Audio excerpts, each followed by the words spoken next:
almost no one raises the real issue of tax avoidance, right? And of the rich just not paying their fair share. I mean, it feels like I'm at a firefighters conference and no one's allowed to speak about water. Today we walk into this house with an iconic South African plant, the Alu Ferox. We must take the bitter with the sweet.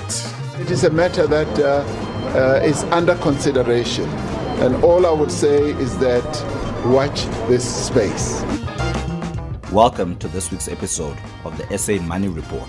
This financial podcast is brought to you by Fin24 and hosted by Deputy Editor Ahmed Arif. Hello and welcome to another episode of SA Money Report. I'm your host, Deputy Fin24 Editor Ahmed Arif. Our weekly show helps to demystify and inform you, dear listeners, about the newest, most interesting and most crucial financial or business news in SA. We also provide you a quick peek behind the curtain on one of our big stories. This week, we start off with a word as synonymous with SA as braai, biltong, or laduma. That's corruption. The Special Investigating Unit's Special Tribunal found on Tuesday that former Transnet Head of Capital Projects, Herbert Msingala, had an inappropriate relationship with supplier IGS Consulting and benefited from secret profits to the tune of 26 million rand. There were several assets purchased with those secret funds, and the total value of those properties as part of those assets between 2015 and 2016 stood at about 15.2 million rand. The investigations also found that 36 cars were owned by his family trust, although they were paid for through Msingala's current account. Msingala's daughter had no income and was only 17 when properties were purchased in her name. Head of the SIU, Advocate Andy Motibi, said they anticipated that the special tribunal judgment would be the first of many against insiders who have tried to exploit their positions at the expense of our country's state-owned entities. Moving on, we have an update on last week's main story, the green paper on the National State Security Fund that got everybody riled up.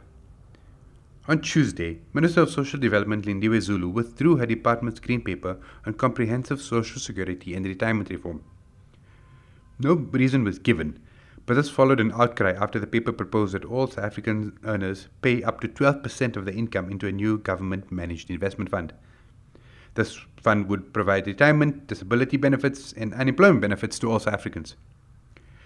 The proposal, however, would have devastated South Africa's investment industry, as retirement investments and other savings would have to have been channeled into that fund instead.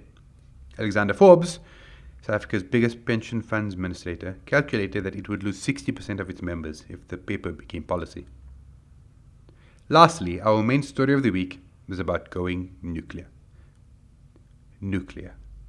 The very name alone conjures images of the Manhattan Project and big mushroom clouds, the Chernobyl exclusion zone, Fukushima, 3 Mile Island, and in SA's case, corruption. After mostly dropping off our collective Geiger counters in 2017, it seems like nuclear is back, and this time it could stay, with those in favor saying it's actually really efficient and should be part of our future. Helping us to create fission in our minds about the return of the power of the atom in SA is Fin24's investigative reporter Jan Cronje.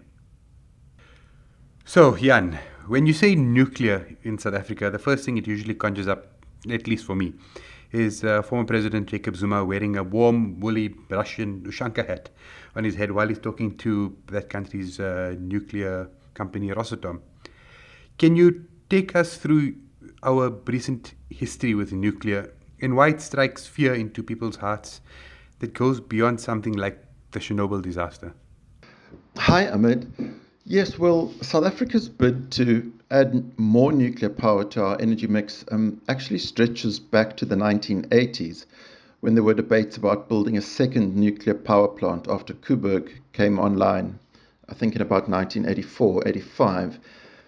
For various reasons, nothing much happened until the start of the last decade, when our energy blueprint, a document called the Integrated Resource Plan, said that we should add 9,600 megawatts in new nuclear power. Now that's a lot.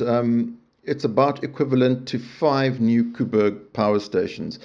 This was a really big contract, and there was interest from American, South Korean, Chinese, French, and of course Russian nuclear power companies.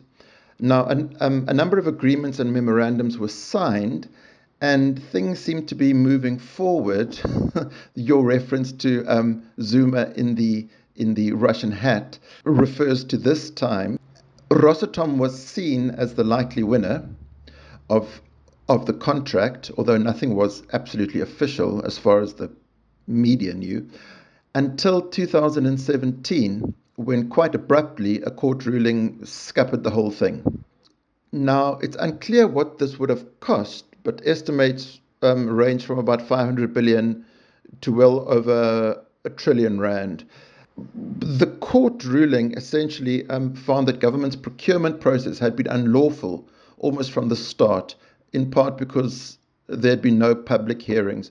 And this proved a fatal blow for the 9,600 megawatt plan. So now, what's spurred this new sudden resurgence into nuclear? Obviously, it's led by the Mineral Resources and Energy Minister, Gwede Mantashe. But now it's back in the zeitgeist in South Africa. So what's new? Right, correct. So the court ruling I referred to, the 2017 one, which was brought by two environmental and civil society bodies, that put a stop to this grand plan to build a fleet of new power stations. But it didn't mean that the Department of Energy had, decided to phase out nuclear or not build any new nuclear power plants completely. So when the next version of that energy blueprint I mentioned was published in 2019, nuclear was again included in a much diminished form. So instead of the 9,600 megawatts the 2010 plan had called for, the Department of Energy now said we want 2,500 megawatts, roughly a quarter, at a scale and a pace the country can afford. And if built, this new power will likely only come online sometime after 2030. So officially, nuclear is still on the table, and the state is moving forward to more or less lay the foundations for a new build. So obviously this has cleared all regulatory hurdles as far as we know. And there's been hearings also about a place in St. Francis Bay, in Eastern Cape, that's a likely candidate for a site for a nuclear facility. What's the story there? Hearings were held last month in St. Francis Bay and in Jeffreys Bay about plans to grant what is called a nuclear installation site license to a place called Tuispunt, which is a couple of kilometers from St. Francis Bay in the Eastern Cape. It's between St. Francis Bay and a little town called Oyster Bay. The applicant was Eskom, and the body that has to make this decision is South Africa's nuclear regulator. Now, Eskom itself has no plans or capability to build its own nuclear power station, which Andre de Ruyter has said a number of times. But it does want to run the power station that is built by someone else, if one is built. In any case, it also wants to have a site or two sites, so to say, zoned for nuclear, if and when someone else builds the plant. So this is what it said it is doing in the case of Tuispunt. And the other site that it has its eye on is called Duinefontein, which is near Kuburg, SA's existing power station. And it wants to almost have these sites, let's say, zoned for nuclear, and then hold them in reserve for the future if a nuclear power plant does get built. Essentially, it won't have to go through the process of getting it zoned. So it will speed up plans in the future. Yeah, and the big debate is whether nuclear energy is in fact clean or even green energy. There's a big debate about this, so please help us understand what's going on there. Obviously, climate change caused by greenhouse gases is a very important consideration for the construction of all new power plants. And this debate has again come to the fore with South Africa's revived nuclear power program. it seems to be common cause that nuclear has a low carbon dioxide footprint once it is up and running.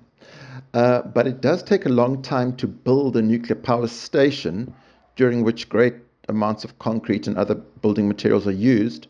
And nuclear, of course, produces nuclear waste. Now proponents of nuclear that I've spoken to in South Africa basically echo the arguments used by proponents of nuclear abroad, which is that atomic power is essential for reducing global greenhouse gases, as it can produce reliable baseload power. But critics say, and there are many critics in South Africa, say the build process to create the nuclear power station creates harmful emissions, and that it just takes too long to build a nuclear power station. So while they say, yes, nuclear may have low emissions once it actually comes online, but if that process takes a decade or more, 15 years, then other energy sources have to be used in that intervening period to carry the load. And I guess in South Africa's case, if you're putting money into building nuclear, you'll likely be relying on coal, and then you'll have 10 to 15 years of coal emissions. It's like a complex trade-off. So yeah, that and this debate, we are going to be featuring it for months and years ahead. It's going to be absolutely key. And lastly, Jan, obviously you mentioned the coal, us probably using coal to have to build that station. We've got a lot of energy problems in the country, and Eskom itself has really big financial problems. They basically got a 400 billion rand debt hole. Is nuclear cheaper than other methods, as its proponents are saying, or is it something that we should all expect to be a part of our lives in the future, regardless of what form it takes or whatever? Is it something that our kids or grandkids will have to live with? Right. That's an excellent question. Like the previous one, I think the best answer is almost going to say this is something that we're going to have to be covering in months and years ahead, because there's no definite answer. But as I understand it, nuclear has very high initial setup costs because building it is extremely expensive, and the safety precautions that the modern generations of nuclear plants have built into them are expensive and kind of a laborious process to get absolutely right. But the proponents of nuclear, on the other hand, can point at Coburg, and they say, well, at the moment, nuclear is by far South Africa's cheapest source of power per unit of electricity produced, which does appear to be correct. It has lower costs even than coal, but that, as I understand it, is only because Coburg has long been paid off, and we're not still paying off the initial build costs because it's a 40-year-old nuclear power station. So if SA were to build a new plant, I'm not sure how much that would cost, but its financing may take 20 years to pay off, and that means that only 20 years after the plant is built will we have like the full benefits of the cheap power. That by that time we will have paid off, hopefully, the initial financing costs. So yeah, this is another debate where we'll have to cover the strongest arguments from both sides in the months and years ahead. Thank you for your time, Jan. Thanks, Ahmed. That brings our show to an end. The music in this episode is courtesy of Getty Images and Epidemic Sound. This week's installment was produced with the help of Kayleen Morgan. Thank you for listening.